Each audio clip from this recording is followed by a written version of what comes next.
Greetings, one and all. We are just getting started here. The panel is open, and give us a few moments to let people join up, and we will get going. Stand by.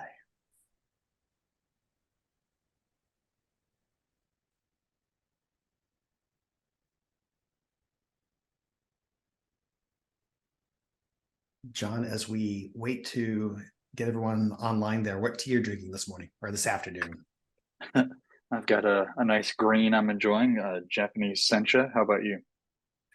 Very nice. I have a chai this Mm. afternoon. Something a little special.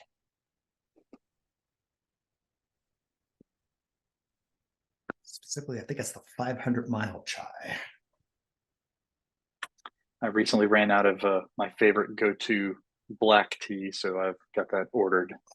It was Oh a rookie dear, mistake to run out before reordering. So that is a problem. I've got mine on auto reorder, but still trying to get the patterns just right.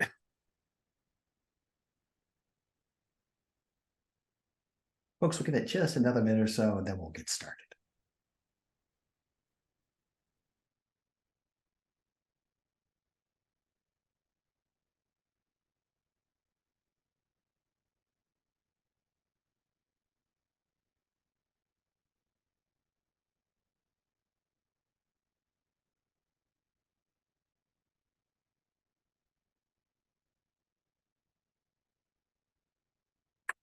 yeah, I guess the benefit of showing up on time is learning what kind of Christmas or holiday gifts you should get for David or myself in anticipation of the season. Is indeed. Okay, well, I think we are a little bit past time there. We will let other folks catch up on the recording and so forth there. We have discovered that, yes, John is drinking the green tea, sencha. I've got the chai. You care to share your own favorite teas, you can feel free to do so in the chat. If you say retina, you get an extra bonus internet point. Thank you all for attending. It's great to see some familiar names in the attendees list there. Hope you're all having a fantastic day as we head into the Halloween season and so forth there. And thank you for attending this, our monthly webinar on the Retina T report, or the Retina Threat Event Analysis report, as we often call it there. So this is a focused conversation on the newest member of the Retina family. We will go ahead and get started here. So I think everyone on this call so far is familiar with the IRIS, the Information Risk Insight Study. It's a long-running series that we've done here at the Science Institute. We have the IRIS 2022 reports, the IRIS Extreme, Tsunami, Ripples reports, etc. out there. Lots of great information. All of that is free. All of that is available for public download there. You can hit it all up on the CTEA.com/IRIS website there. And there's all kinds of great information, we think, and many of you have agreed with us in the past, that is available for free download there, all about the incidents, the frequency, and the cost or the impact of events as they experience once our controls fail.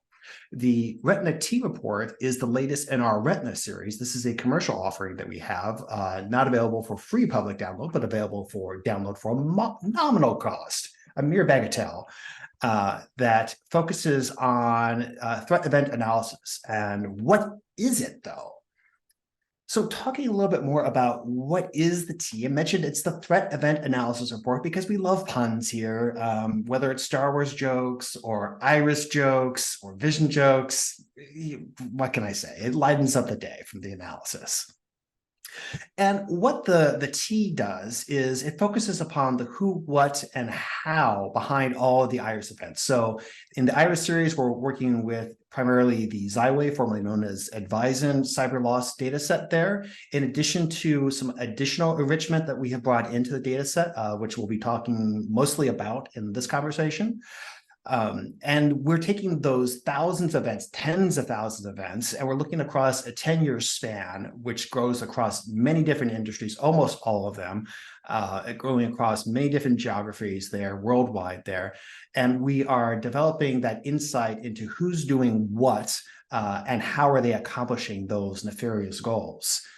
We think the outcome of this is an extremely flexible resource, and we've looked at it primarily through 3 different lenses, because again, it's the IRIS and we love IRIS puns and so forth there. We have 3 of those lenses that we're talking about today, one of which is patterns, which many of you IRIS readers may be familiar with, VERIS, which is in some of the IRIS a little bit out there, but not nearly to this depth.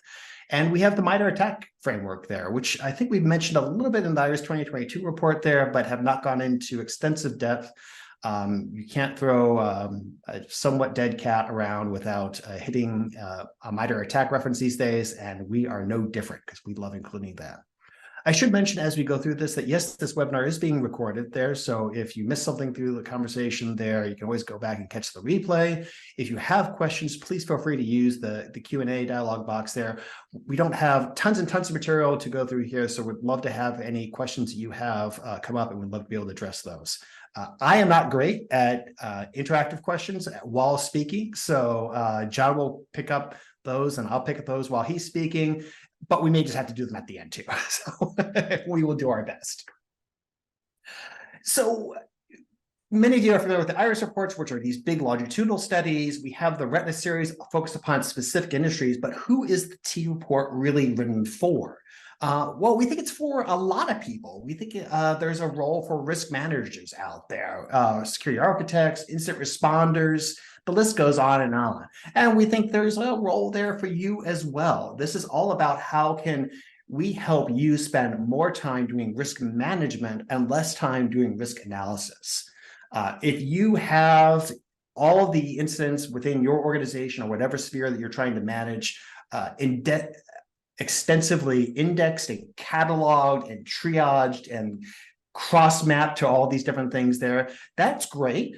But we think there's still something you can use here in terms of understanding where you fit in the overall organization of your peers. If you are perhaps like most organizations I've been a part of, you have something that is aspirationally in that direction of that cross-reference, brief, debriefed, et cetera, numbered series of incidents, then the T is a great way to get started in saying, okay, what are we seeing in the industry? What are we seeing in our peer group? What are we seeing across multiple industries there? For where should I be focusing if I want to either stop things before they occur or minimize the impact once they do occur? So I mentioned this lens metaphor here, and when we've been talking about T in the past there, we've had some questions about, well, what's the difference between patterns and VERIS and MITRE ATT&CK framework there? Is one better than the other? And the answer, of course, is that they're all different. They all have a unique contribution to bring to this concept of analyzing threat events and what they can tell us about the security landscape.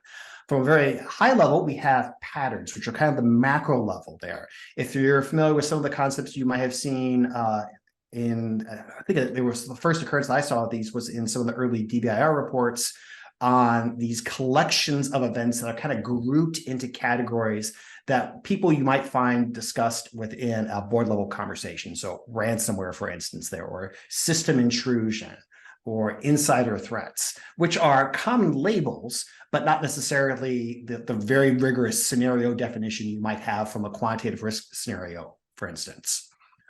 Patterns are assigned to all the events in our data sets. We have very good coverage across all of that. And we assign each event to one and only one pattern. So if there is a single event in our data set, it is assigned to no more than one pattern. And that's a great way to understand what is the overall nature of incidents. But we can go down a level. We can click one notch in on our Zoom frame and look at the VERIS, the vocabulary for enumeration. Oh, geez. I'm not even trying to break it out there because I'm going to fail. Try to do the acronym on the fly is probably not a great idea. VERIS is familiar to almost all readers of the DBIR. It's what powers that analysis there. We have a long history with that ourselves there. And it zooms more into the characteristics of those events, talking more about the 4 A's of any given event: the actor, the action, the asset, and the attribute. Since what we have to operate on is tens, if not hundreds of thousands of events there, we don't have forensics reports on all those events. I would love to have that there. That would be a fantastic problem to have. But in the absence of forensic level information, we have to do some fancy math stuff to figure out what's happening in these events. So we've done some natural language processing, pattern matching, et cetera, there to go from these high-level descriptions and come up with high-fidelity VARIS classifications. One thing that may be different from patterns and VARIS to the common mind is VARIS, you can have multiple actions assigned to any given event.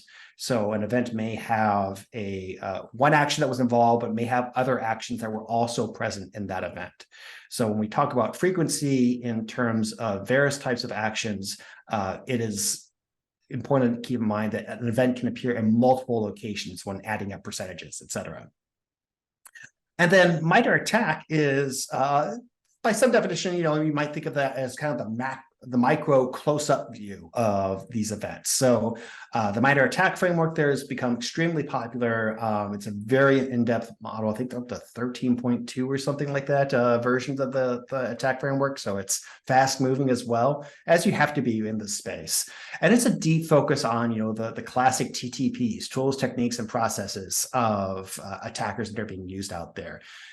Broadly speaking, if you are less familiar with the MITRE ATT&CK framework there, it goes everywhere from the far left side of the proverbial kill chain to the initial access mechanisms, all the way out to the far right where we have exfiltration events happening there, the post-compromise events.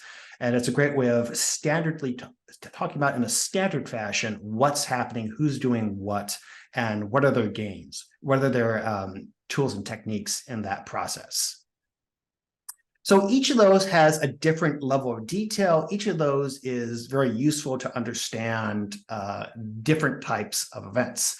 And each of those inspires its own set of questions that we can ask them. And that's what the Retina T report goes into. And I'm going to turn over to John here to talk about some of the things you might see within those particular items. John? Thank you, David. And before I jump in on that, how many events are we talking about? Generally was around 150,000 that are classified as patterns, roughly, out of the I believe that's a round number. Yep. Okay, so I think one thing that it's easy for us to gloss over, because we were a little in the weeds on it, is the scale that we're talking about. Just the raw number of events that are being classified and broken down for the purpose of this report. So I'm not familiar with any other resource that goes in, either has that level of coverage or this level of depth, certainly not the combination of the two. So hats off, especially to David for all the hard work on that. So as David mentioned, when we're talking about kind of the broad strokes of characterizing an event at an event level, that's where we stay at the pattern kind of classification. Now, while we can't show you the exact results in the report because we would like you to buy it, we can definitely go over the kinds of questions you can expect to have answered and the kinds of questions you can approach the report asking. So at the pattern level, the highest level, what kinds of events occur the most often? So if you've ever been asked, how worried should we be about ransomware in the last 3 years? If you're in security, you have been asked that question. How big a deal is insider misuse? Another common one that may or may not vary depending on sector. And then what I think is kind of the secret sauce here is the infusion of impact information. So how much these events cost. So it's not that difficult to find resources that may give you relative frequencies of different kinds of events, but you're much harder pressed to find things that also account for how much these events cost. And having the combination of the two, it's pretty much a prerequisite for doing good risk analysis, at least in my mind. Other people may disagree, but so the combination of frequency and impact for these event level characteristics, and then that's something you would have seen in IRIS 2022, at least when that was published. The data has been refreshed since then with updated information, but then additionally we now have sector breakdowns for this information, whereas that is not available in IRIS 2022. So if I were just going to say, in one sentence, what would you ask? What would you approach the report in terms of patterns? This is going to help inform strategic or program level decisions at your organization at a very high level. Now, as we zoom in one level, and we're looking at how things are broken down by VARIS, now we get into the underlying characteristics that cut across different kinds of events. So these may be more general questions like how often or costly are events that come from malicious outsiders versus insiders. Additionally, are we more worried about the effectiveness of our malware controls, or are we more worried about the effectiveness of our controls against system failures, or a variety of physical threats, such as theft or loss, which is really important in some sectors like healthcare, where they are required to have a lot of paper records on hand. And then there's also the question behind the question in most of these cases, which is, are we spending enough or not enough on controls or initiatives that address different components of cyber losses?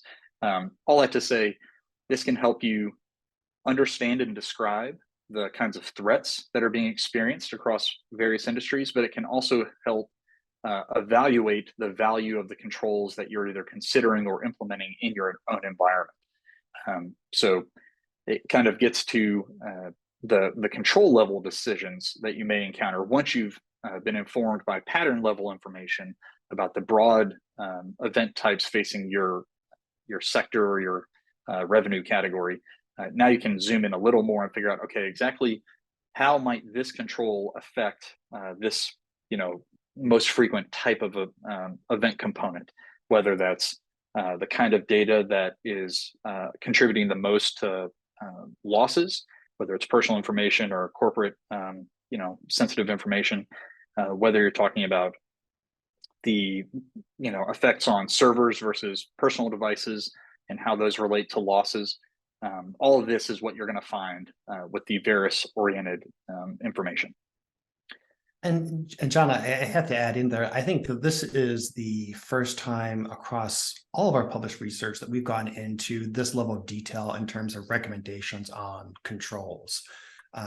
There may be other reports where we've mentioned this is better than that in terms of vulnerability management or other types of elements there, but this is the first time we've taken really such a macro level approach of saying across the broad category of things that we see are actually causing harm, here are the controls that may be most relevant to that. Absolutely, because as you mentioned, a lot of our other research is in a particular channel or a vein of security, whether it's vulnerability management or human risk management, things like that. But this definitely cuts across the entire landscape of the kinds of loss events that organizations incur. So. And as a security magpie like myself, I find that really exciting to delve into all the things. Yeah, if our attendees can't tell, we're kind of nerds about this. As a former risk practitioner myself, and David as well. I don't know about you, this is the kind of thing I always wished I had and never, really could get, whether from an external resource. So I don't know, I get excited about it. Now, attack. Not really the new kid on the block anymore, but still new-ish, I suppose. But let me just tell you why it's important that this is included. If the majority of events are stemming from external malicious actors, and if the largest category, the largest pattern in the data set is from system intrusion, boy, wouldn't it help to have more granular information about those kinds of events that you're most likely to encounter. So that's where we've turned to attack as opposed to VARIS, because attack goes even deeper into the very specific technical steps adversaries take throughout their, as they progress toward their objectives. So, there's the left of boom, right of boom kind of ideas here. We generally organize these into, if you're familiar with attack, it has top level tactics, which more or less describe what an attacker is trying to achieve. And then below that, at the technique level, we're generally talking about how they accomplish that. And attackers travel through and across and back and within the framework in that way. We organize those tactics into high-level categories of initial access, post-compromise, and then impact. So we ask the question, what are the most common and costly ways that attackers get into organizations? And then what are the most common and costly ways that they stay in organizations or pivot within to make progress towards their objectives? And lastly, what are the most common or costly ways that impact is realized by the victim? Those would be the exfiltration and impact tactics within the attack framework. So again, these are much more granular views. You have a taste of this in IRIS 2022. We've got the snapshot of the chart from that report that kind of touched on this. This is the sector-wise breakdown, relative rankings of initial access techniques within each. But you can imagine this plus impact information for all three of those major headings of tactics. So again, if you're trying to evaluate, I think this is most suited or best suited for implementation level decisions, whether you're trying to compare possible controls, what they actually do in your environment, or if you're trying to inform what is, most common, the less than perfect implementation that may occur at your organization. I can't think of a single control that I ever implemented at an organization that was exactly as the vendor recommended. But nonetheless, it can help you figure out the cost and benefit of various negotiations you have to make in those implementations, making sure that you're getting exactly what you need for the kinds of post-compromise techniques that are most common and costly in your sector. And lastly, just because it's somewhat timely, and actually this shout out to Corey Neske over at Hive Systems for a really excellent write-up on this, but the updated SEC requirements, which I believe were published in September with their amendments, if you're an organization that's subject to these, you're probably already familiar with them, but there are a variety of ways that this can kind of help you come into compliance with those new requirements. Specifically, since the cost information and the frequency information is bundled neatly into a pattern level information, that's a pretty easy vehicle to incorporate into any existing enterprise risk program, whether it's on a risk register or otherwise. And I'll also say, you're not required to be a cyber risk quantification kind of shop right now. You can still get plenty of benefit from relative rankings across all these different breakdowns, pattern, Varus, or attack. Similarly, the updated requirement about determining the potential materiality of different event types as described by the SEC.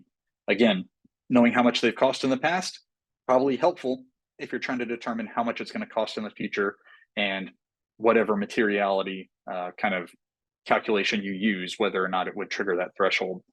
And lastly, as I kind of mentioned, using the potential cost of these and comparing that to the real cost of the controls that you're already investing in or considering, and just being able to balance those costs out in terms of ROI, which is something that is under more scrutiny under these new requirements. Thanks, John. I believe that's off to you, correct? Yeah, cool. It is indeed. Thank you for that. So the question is like, well, okay, that's great, but where are the actual charts for this? And I have to say, well, you should get the Retina T to do that, is my response, John. You should actually buy that and support your hardworking analysts that are bringing to you this fantastic data and information. This is a new example for us in that you actually have a web card now, all fancy and stuff that we're like all like post-2000 e-commerce sites and so forth. What you get when you purchase the report through our site is instant access to the report. You purchase there, go through the checkout process, and you'll get an email in your mailbox saying, here's where you can download the report right now. And that will be licensed to your entire organization, so you can redistribute it freely within the scope of your org, your company, without restriction there. Don't share it outside the organization, but please feel free to share it, and please do share it within the organization because we'd love to hear additional feedback on that. We hope that this fairly brief introduction has been useful from a here's what's in it perspective and how you might be able to use it. The actual hows, again, I mentioned our fancy web card there. We'll have a link here in just a moment there, but it's a straightforward, couple click website there. It is for the very low cost of just $2,000. So this is super cheap. In terms of consulting time and associated with it there, I mean, you can get just a couple hours for consulting time, perhaps, maybe even less, depending upon who you're bringing to do your consulting these days. But it's meant to be really accessible. We've tried to make this as low cost entry as possible because we think that there's so much great information out here. We want to get in its hands of as many practitioners as possible to actually see how they use it and get some additional feedback on all that. The actual details on how to do that, get my clicker to work there, are you can go out to Scientia.com/iris threat event analysis, or you can go to it from the main page of Scientia.com/iris. There's a fancy QR code there. That is super exciting for us. We're really eager to get this in your hands and see what sort of questions you may have there. I will mention that this is just yet another stepping stone on our journey with the IRIS and the Retina series. We've made some mentions that we are already underway with a ransomware focus on Retina. We have a close for external collaboration on that by the end of this month. So if you have missed our call for collaboration and you have data that you want to share, it can be big data, it can be little data, it could be fuzzy data. We'd love to have a conversation with you on additional information to help make this ransomware all it can be. But in the meantime, you should definitely check out Retina and the Retina T report because there's so much exciting information out there. So all that being said, I would love to we have a couple minutes here for questions. I think there's some going on in the chat already there. Thank you very much for attending before I forget. And let's see if there's any other questions that are coming up.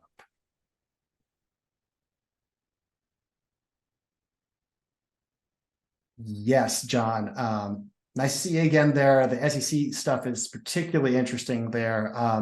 We haven't done an extensive analysis on materiality at this point.